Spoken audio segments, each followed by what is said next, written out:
few years ago, I decided I needed a major life change. Everything seemed to be going downhill. My finances, my mental health, my life. I would go weeks without sleeping sometimes as the heavy traffic passed through the city streets down below. Every time I went outside, I saw more homeless people, more needles and crack pipes littering the ground, more muggings and assaults and overdoses and deaths. The city had become a wasteland, and I knew it was time to leave. I had no girlfriend, no wife, no kids. My parents had both died a few years prior, and I barely talked to my siblings anymore. I had nothing to tie me down to this place where I felt like I was dying inside a little more each day. That was when I sold nearly everything I owned, got in my car, and drove up to Alaska to try starting anew. I bought a small cabin and a plot of land in the middle of its majestic mountains and dark, enchanting forests. In the winter, the northern lights would shine through like the eyes of God, sending out divine trails of light that danced through the sky in cosmic waves. And while the move did help give me some peace of mind, in the end, the source of all my problems had ultimately followed me thousands of miles into this endless wilderness. It would take me a long time to realize the cause of all this misery was myself. Because, as a wise man once said, "Wherever I go, there I am." I lived in that cabin for 3 months without any major issues other than the constant threat of bears, moose, and wolves. I had a rifle and a shotgun for hunting, a small garden in the backyard, and a solar panel to generate electricity. "This is life," I said, relaxing on a hammock I had strung across the corner of the cabin while staring at the endless beauty directly outside the window. White-capped mountains looked like giants in front of thick clusters of evergreens. A virgin covering of fluffy snow made the entire world glisten and sparkle. There wasn't a house or road in sight. No work, no stress, no pollution, no cars honking all the time. I closed my eyes, breathing in the clean air. I ended up falling asleep for a couple hours, waking up just as the sun had started setting. Bright orange streaks mixed with the bloody smears of the fading light as it disappeared behind the mountains. I groggily arose, stumbling over to make a cup of instant coffee. As I sipped it, I wandered around the room, looking for something to pass the time. There were still quite a few random objects left behind by the last owner that I hadn't gotten rid of yet. I had moved in to find a stocked bookshelf filled with classics by Philip K. Dick, Isaac Asimov, and Robert Heinlein. Bored, I started rifling through the collection, looking for something good to pass the time. As I shuffled past A Maze of Death and Ubik, something caught my eye. A black, leather-bound book with no title or author name stood there, its cover faded with time and wear. Curious, I pulled it out and opened it. I saw the cursive scrawled across the pages in a neat copperplate script and realized it was a diary left behind by the previous owner. The first entry was dated January 9th, 2015. This is what it said. "I don't know if I'm going crazy or not. I went into town to talk to my therapist yesterday, and she said I should try writing everything down. She talks to me like it's all in my head, but I know it's not. When I first moved into the cabin, it seemed like paradise. I never thought in a million years that something would be slinking around at night. I never thought it would be hiding under my bed, peeking in windows, and following me like a shadow. Right now, I'm snowed in with a cup of coffee in one hand and my pistol in the other. I can't sleep anymore. I keep hearing something shuffling around under the bed.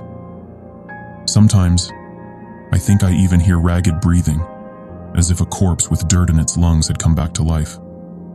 I've caught glimpses of that thing in the darkness. Whatever it is, its skin is loose, almost falling off the bone.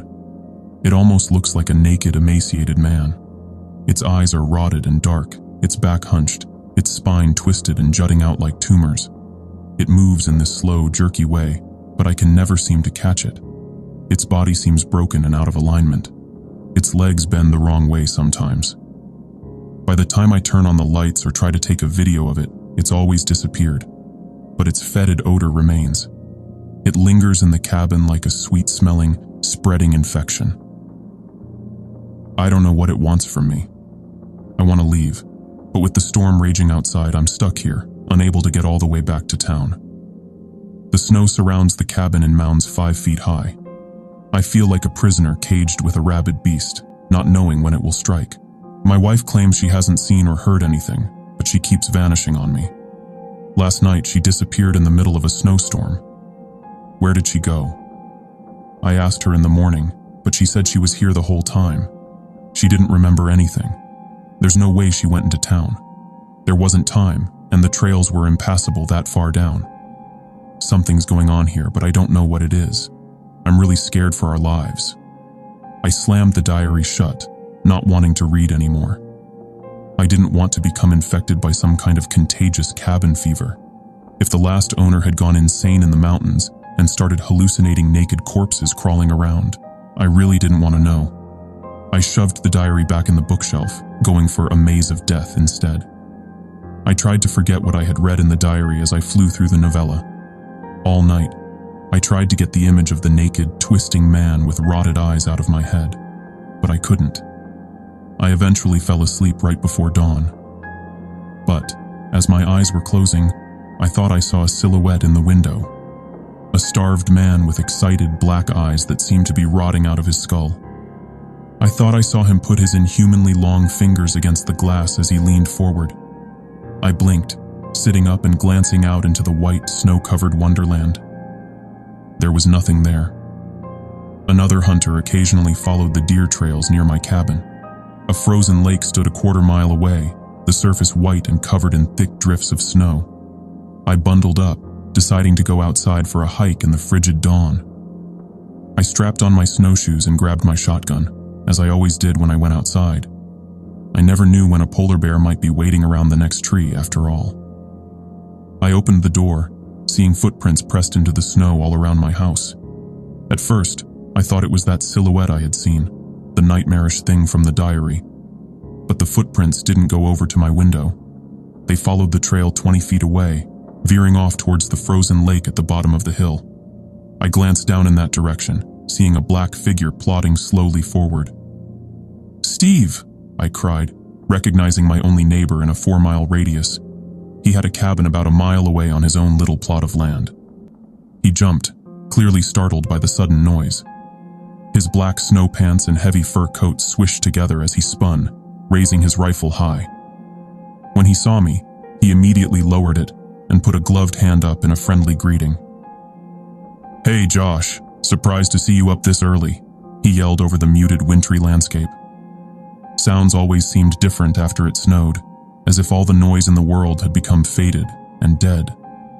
"Yeah, I've been having a little trouble sleeping," I said, slinging my shotgun around my shoulder. "What are you doing anyway?" "Just a little hunting, you know," he said, giving me a sly wink.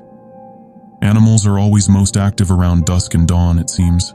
That's when I always have the best luck anyway." He stepped close to me, staring me in the eyes. "You do look like shit. Those bags under your eyes are big enough to carry groceries in." "Yeah, trust me, I know." "Hey, this might sound a little weird, but did you know the previous owner of this cabin?" I asked. Steve's wrinkled old face fell into a scowl. His expression immediately became guarded and distant. Sure, we met," he exclaimed bluntly. He seemed to be searching my face for something, but I didn't know what. His reaction left me feeling off balance and nervous.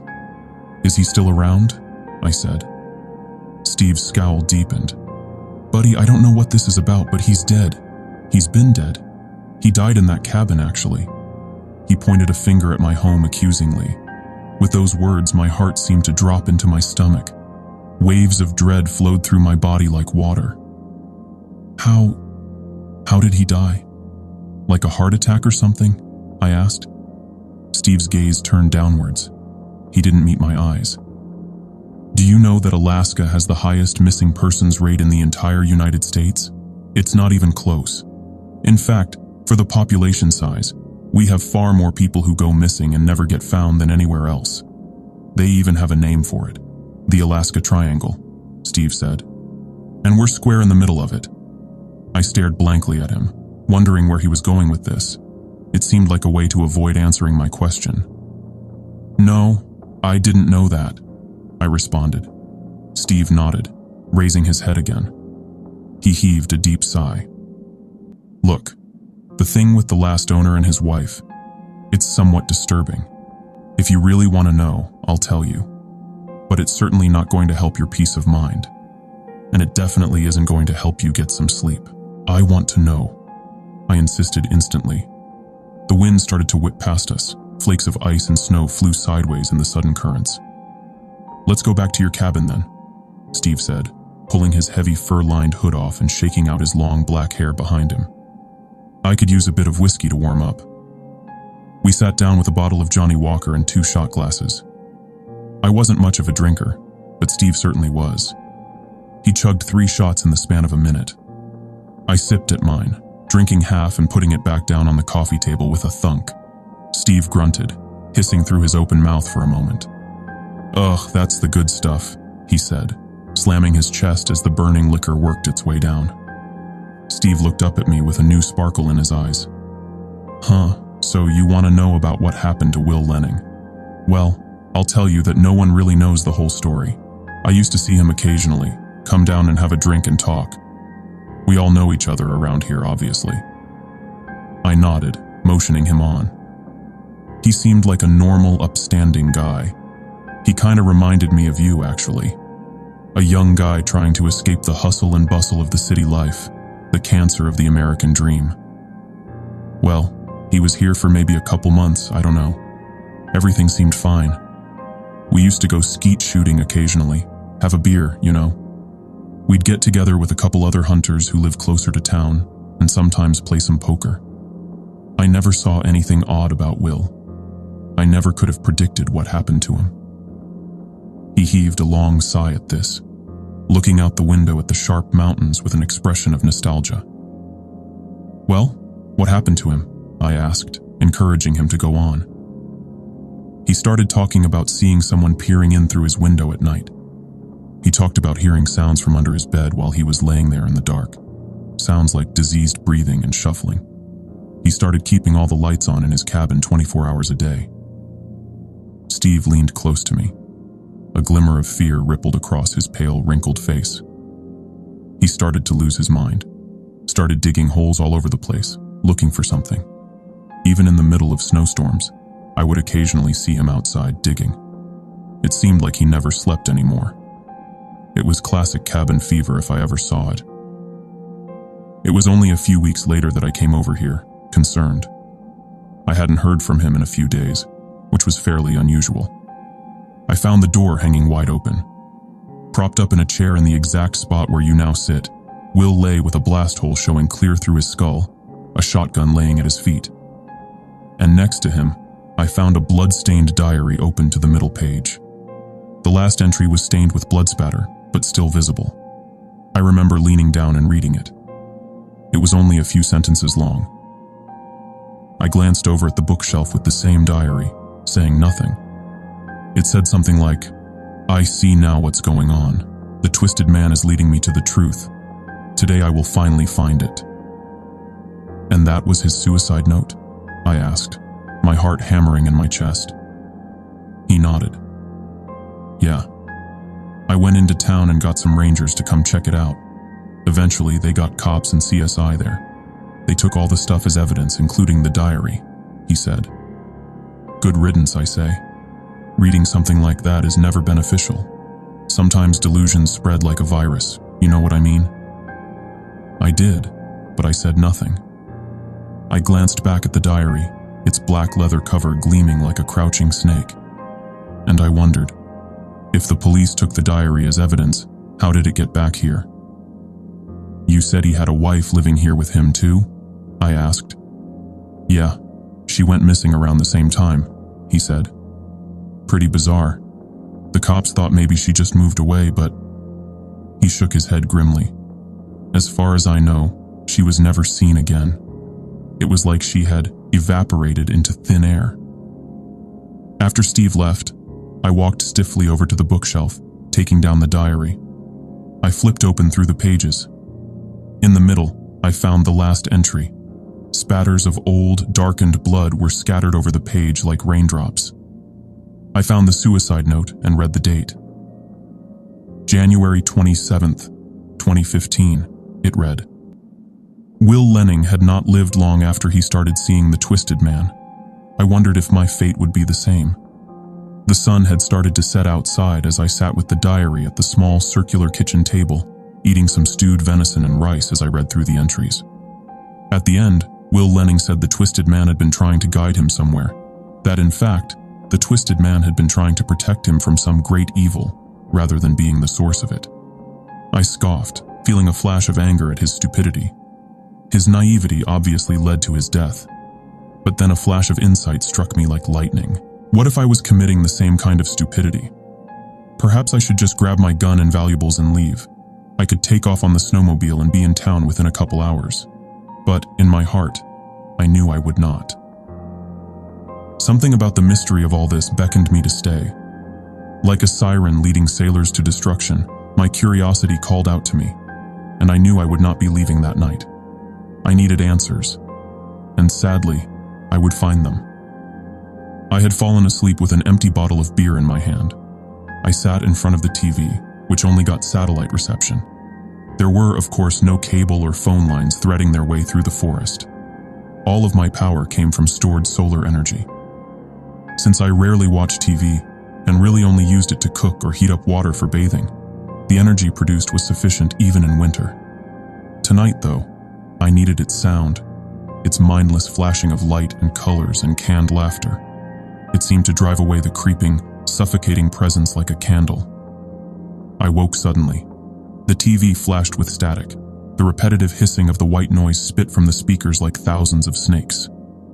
I glanced up at the clock, 3:33 a.m. I looked around the dark cabin, confused for a long moment. I didn't understand what had woken me so abruptly. The satellite had never gone out before, either, even with the howling winds and freezing hail of the Alaskan winter. The TV started flickering as if the static were rising upwards. Black lines traced their way horizontally across the screen.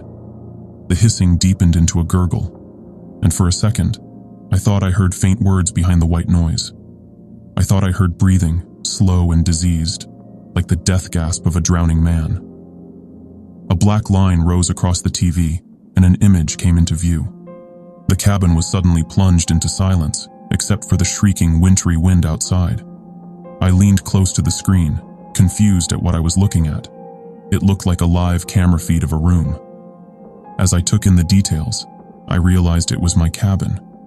I saw myself in the chair, leaning close to the screen. I raised my hand, and the miniature version of me on the screen did likewise. Ice water seemed to drip down my spine as waves of dread coursed through my body. "What the fuck is this?" I whispered, looking back to where the camera should be.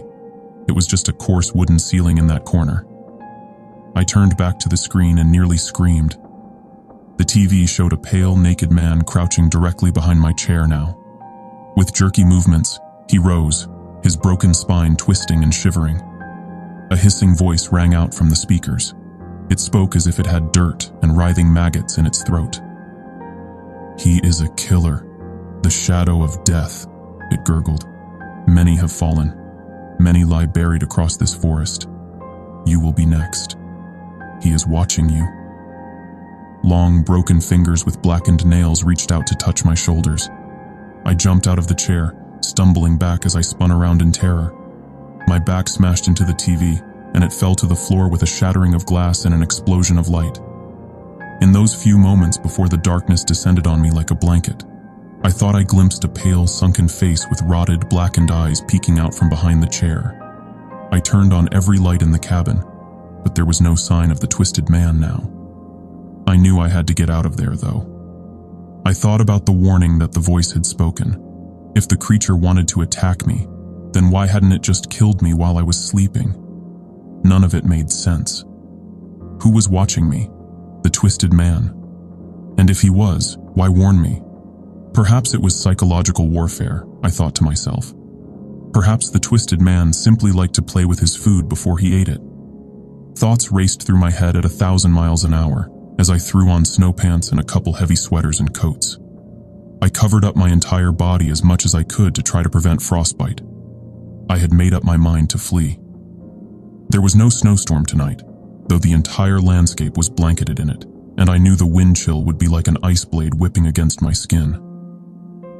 It was extremely dangerous to travel in the middle of the night like this in temperatures that might reach -30 degrees.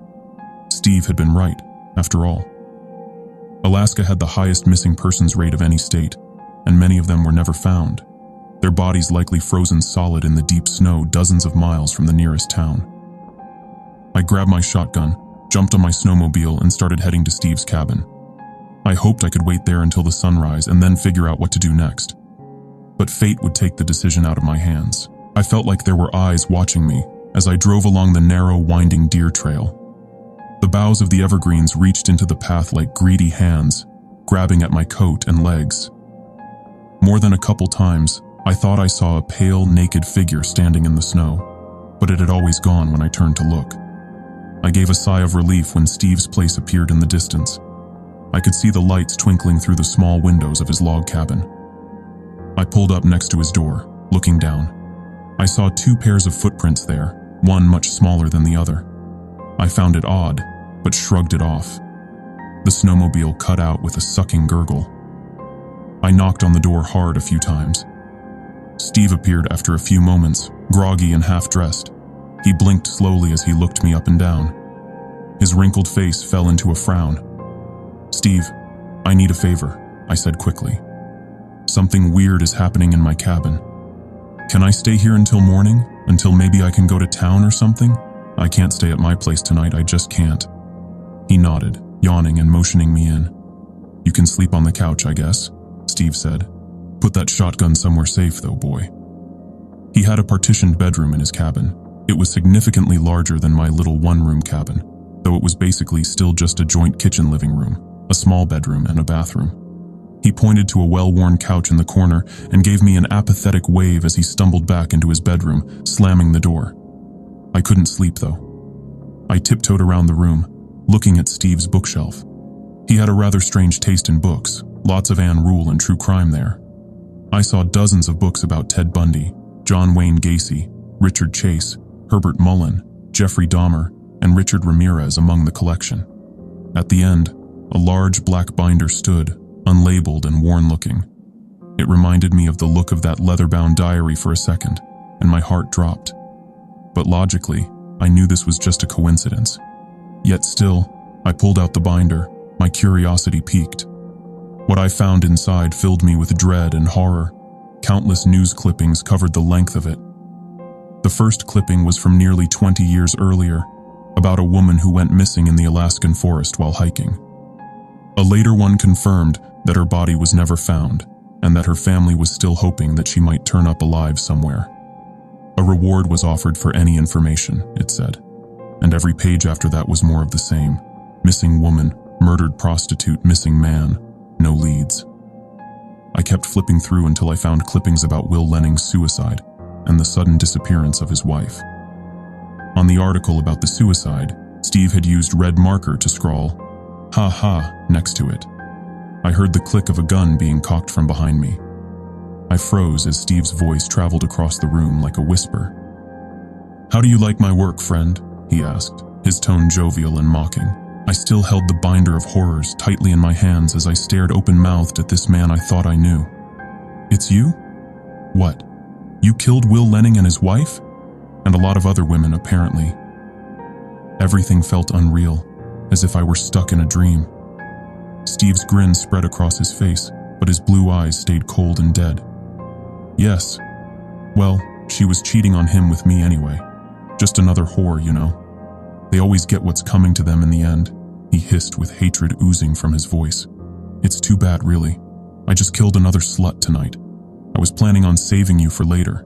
The urge isn't too bad yet right now, after all. It comes in cycles, you see. It comes in waves."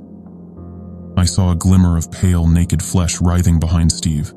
With jerky movements, the twisted man came up behind him. I said nothing, just watching with wide-eyed horror and amazement. "You need help, man," I whispered. Steve laughed. "Help? The only help they give people like me is a needle in the arm. You know that. That's why it's important to always cover your tracks." The twisted man ran a long, broken finger across Steve's neck. Steve gave a strangled cry and jumped. He spun around, screaming. I glanced over at my shotgun next to the couch. I jumped for it as Steve turned back to me, firing his pistol twice. The first bullet soared high above me, raining wood splinters down on my head, but the second ripped into my leg. A cold, burning pain ran like fire up my shin. I screamed in agony and battle fury as I gripped the shotgun, spinning and firing. Steve's head exploded as the slug ripped through his brain. His forehead collapsed like a smashed melon as bone splinters and blood sprayed the wall behind him. The twisted man stood there, hunched over, grinning up at me.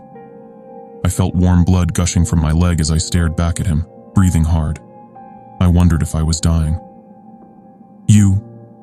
You weren't after me at all, were you? I asked.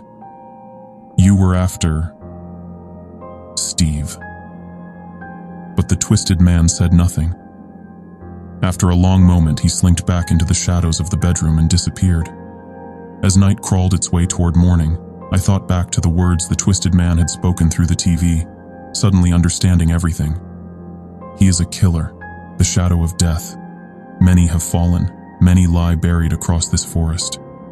You will be next. He is watching you.